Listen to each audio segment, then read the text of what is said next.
Boy, I tell you what, last week was a great week. We got a lot done on our trowel. This week we're going to go and work on getting it moved into the ground and actually start putting the ferro-cement on the trowel. I have waited for this probably 10 years. I'd say Very scientific. yes. So we're going to get that technical. Yeah. So follow along as we get this thing going and hopefully get this thing complete as we run into another rainstorm. It seems like it's every day this spring.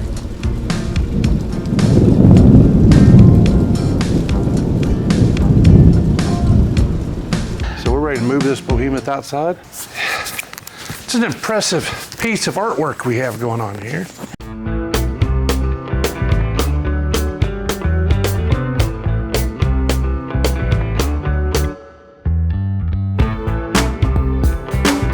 You first.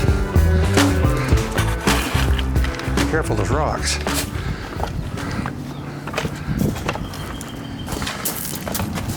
All right, you're gonna have to go in, set your end in. Set yours in the hole.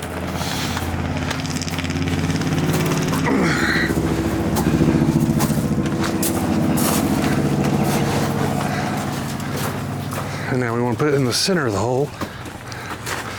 So, a little more towards me. All right. You can't see at the top of the camera. I'd say that's about right, about what we did the other day. Yeah, I'd say that looks good. All right, so fast setting concrete mix. Yeah, The 30 minutes. Yeah, sets in 30 minutes. There we go. That stuff's hard to mix. That's because you're using a shovel instead of a hoe. All right, so what we're using on this is type S, which is basically a mortar mix. It's already got the sand in it. We just figured that'd be a simpler mix to do this. What we're going to do is we're going to put on the first coat, and then this will be the scratch coat, and basically kind of smooth it out. We don't want it smooth. We want to leave it a little bumpy so that the next coat will So you just want a cling rough to it. texture. Yeah, rough textured. And, ultimately we'll be about 3/4 inch thick. Oh, that didn't work so So well. that didn't work. No, you have to, this has to be troweled on, and you want to work it into the mesh. So like that? Like I'm doing up here? Is that? Yeah, something like that. But again, maybe even some of it going through to embed around the rebar. Oh, okay. And generally you start at the bottom and work up. Right, well, I just don't want to bend over. Yeah, And you're already in the hole. yeah. I see what you mean. It's almost too wet.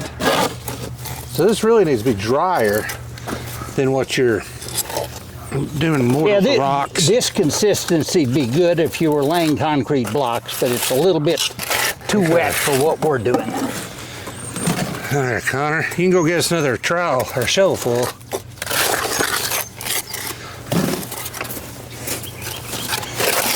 There you go. I can put them on there. You can work my. There you go. Does that work for you? Now, Huh? oh, yeah, I'm sure.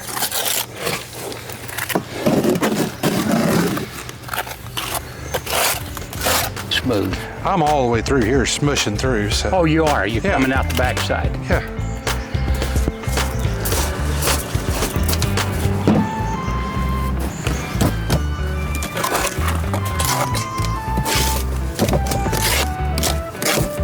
Yeah, the next batch, Connor, let's make it a little stiffer. Okay.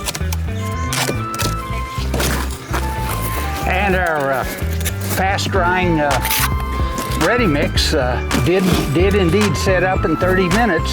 Yeah, that was quick and easy, wasn't it? Yeah.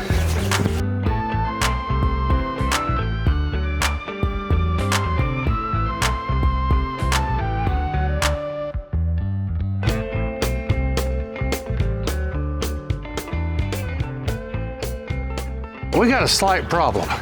when we got everything done, we should have ran a little bit more reinforcement in our blade. It seems like it's a little flexy. So, I mean, I don't know. It may get better as it dries, but I don't know. It just seems, we took our brace off the back and it seemed a little wobbly. So what I'm gonna try to do is I'm gonna try to come up with a way to hide a bar to brace the back of this, just to make sure we got a little extra support, but I don't want to be able to see it. So that's what we're working on right now. What I was thinking about doing is coming back and cutting this and then mounting it to the edge of that. So then when you looked, you wouldn't be able to see it. You know, and same thing right here. See what that looks like from the road.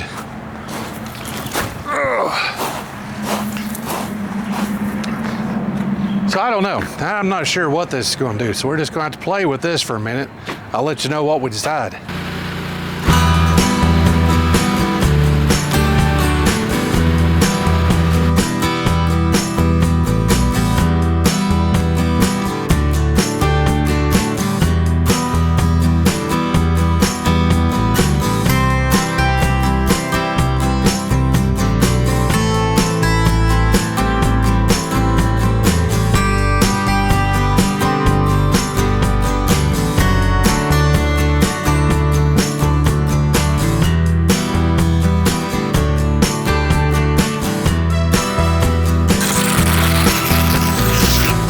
Is it going on okay? Oh yeah. I've almost got the whole bottom of the trowel done. Goes faster on the second coat. Well, first off, you're not putting as much material on. Right. And, you know, probably a quarter of an inch, you know, but other than some of the low spots, right, you'll need to put on thicker, but. Well, this bucket was full. Yeah. And I've already got the neck done. So it didn't take near the mud. Yeah. I'm good at watching you work. Okay, well, there you go. All right, so I know that you did this 20 years ago, whenever you put those trees. And I'm going to put a picture of the tree that you did right here in the video right now. So I know, I mean, you've known about this for 20 years, but where did this stuff originate, or how did you find out about it? Or well, give me the backstory. First I knew anything about it was in visiting North Little Rock and the old mill project there. And the old mill is was built in the early 1930s as a part of a housing development. And they hired a Mexican artist named Rodrigo Gomez to do the artwork. He's a fairly famous Mexican sculptor. Old mill, and the old mill was probably made most famous when it was in the opening credits of Gone with the Wind in 1939. Oh, really? But it really didn't have anything to do with that, other than that the director thought it was a cool place to photograph for the opening credits. And anyway, his technique is called ferro-cement, which is basically an iron frame and then covered with cement. And the old mill is a two-story replica mill from the 1870s, and so it's really a cool structure. And he's done other pieces. I've run across some of his work in northern New Mexico, for example, and it's such a distinctive style. So that's how I kind of learned about it. But then I learned the technique from a Fayetteville artist who taught us the ferro-cement technique in person. And his name was Eugene Sargent, and he's a very well-known artist in northwest Arkansas, again doing kind of sculptural stuff mainly.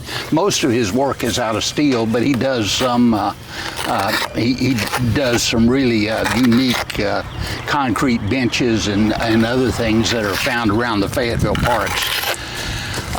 But anyway, that's sort of how I learned about it. And he taught a course, really two of us on the techniques of doing ferro-cement, and we then took that and went out to the Botanic Garden when it was first starting in 2006 or so, and built some projects for out there, because this is a relatively inexpensive way of getting some relatively large pieces that just don't cost much. And so we didn't have the money for bronze statues, so we went with these kinds of concrete pieces. And the tree I built was 20 feet tall, and I worked on it for about 8 months to complete it. So it was that's sort of the backstory on how I got into this. And it is a kind of an involved process in terms of you know, it's a little messy, and so you have to have a project in mind like this, and this is where it really works well. But in a low budget situation like you were at the Botanical Garden, it's a labor intensive project. Yeah. But minimal cost. Right, yes. And you had the volunteers, but you didn't have the money. Yeah. So it's kind of a good split both ways, isn't it? We made a number of things. My first trowel is up there, and I made several other kind of art installation pieces there, and then some big flower pots that we use that were all kind of whimsical in their design. So anyway, it's a good technique for this kind of structure. And it's extremely pliable, and in a true artisan's hands, it's amazing to see what you can do with the detail. You know. Are you saying that I'm not a true artisan? No, I'm not saying that at all. I'm saying I'm not. And,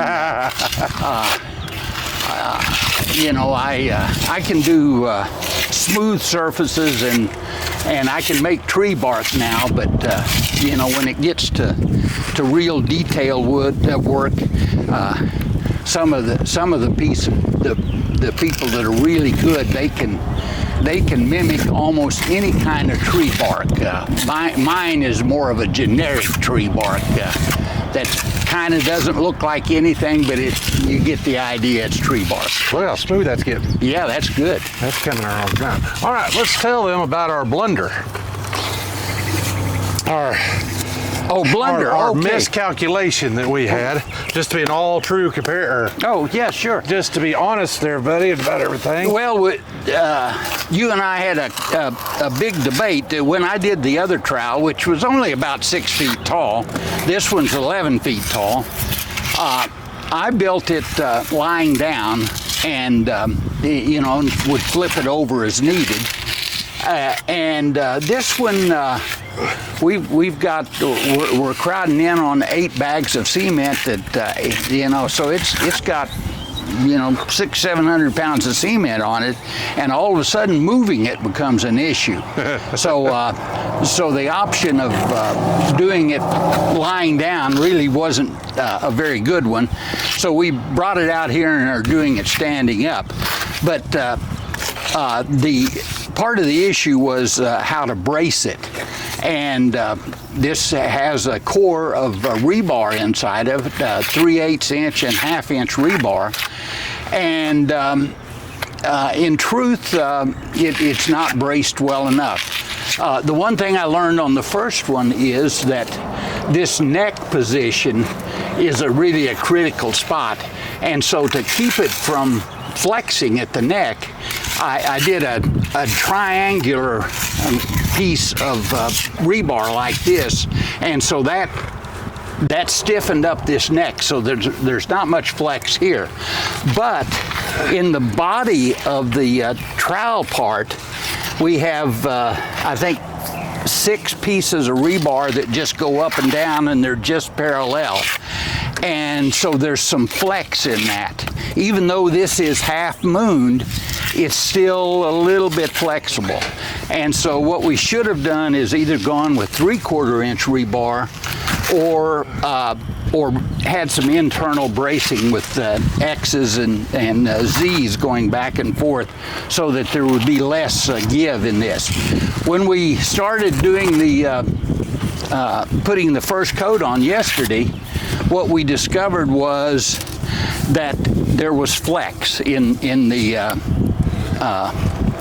body of the blade, and flex and concrete does not go together. It needs to be completely stationary, and concrete is good if you're applying pressure down on it, but if you're trying to move it back and forth, it disintegrates, and so could open small cracks and water get in, and then only bad things happen. So Jeff's solution to that is a good one. He added basically a piece of bracing behind it, and now the trowel is simply leaning on this back bar, and it's a good solution. And if I'd have done a better job of designing the armature, we wouldn't have had this problems. But well, but look, in all honesty, though, I mean, this is one of those things. This is what makes these projects fun, is not knowing. It wouldn't be a fun project if we knew all the answers. Yeah, right. Sometimes you've got to just figure things as you go, and I have more fun figuring out something I don't understand or know. If I'd have known all this, it wouldn't be near as entertaining. Well, that's good to hear, because some people don't like to not know all the answers on the front end. But, I agree. But we're pretty good Improvisers. at improvising, so it works. And anyway, but that'll hold it, I think, from flexing. And now, one thing we did do for this to make it a little easier is we ran it parallel from side to side, so we actually have the back bar behind it, so whenever you look at it, you can't even tell it's really here. You probably cannot tell in the camera that it's here, but when you drive up and you look, you still can't see it because you don't have anything your eye has nothing to catch. So it's just a nice, easy way to hide it. Yeah.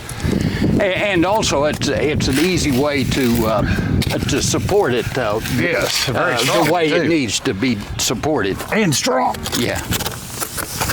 That is finishing nice. I just haven't got that and that's what you want to see. There is that kind of finish, and then you go over it again, and each time it's a little smoother, and then finally you say good enough. Now, waste is interesting on this. You know, I mean, it's not quite as bad as I really thought, but you probably are going to have a little bit of waste. I mean, just from dropping and. Yeah, so you might as well plan on a little extra concrete. Yeah, I never did figure out how. When I did the tree, I just mixed it all out of Portland and sand on site, and so I don't have any idea how many bags of Portland I used, but probably 20 or so. It was a big project. Yeah, well, you know, that goes so much further. When it's straight Portland, now we're talking about doing the 80-pound bags, but that's sand already included in this type S. Yeah, right, yeah. And so, you know, and basically when you're doing a mix of Portland, it's 1 scoop of Portland, 3 scoops of sand. Right, yeah, and so that's just what I used. Yeah, so to put it in perspective, each bag, I mean, that'd be 60 scoops or whatever of sand. It's a huge amount. I mean, you can get a Portland bag goes a long ways. Yeah. As far as I think I started off with 2 tons of sand and then used that up, and I had to get a little dab to finish. Yeah. So that always kills me when we're doing a sidewalk. It's like we go through a trailer load of sand in a heartbeat. It's like, goodness gracious. this concrete has certainly not cured overnight, and it's still got some moisture in it. But to have the surface moistened is probably a good plan when you're joining the second coat on. Oh, yeah. Well, to put this also in perspective. So this is just water. Right.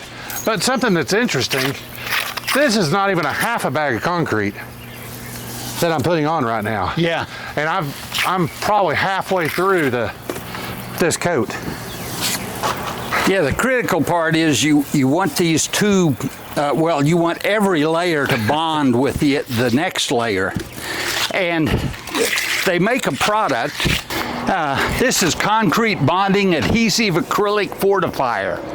And what this is intended for is that you actually mix it in with the mud as you're mixing it, or you can paint it onto the layer. Probably the mixing in is maybe a little bit better.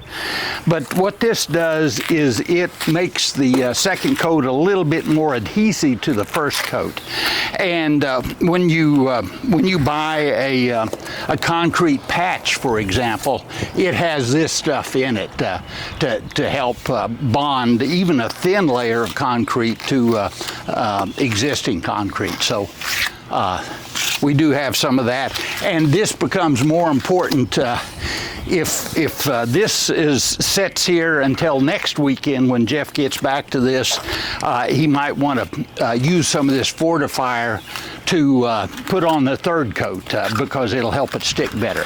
Once again, by that time the whole thing will be really completely dried and cured out, kind of. So I guess concrete takes, you know, maybe up to a month before it achieves its full hardness, but it will, in a week's time, it'll be pretty close to where it's going to end up hardness wise.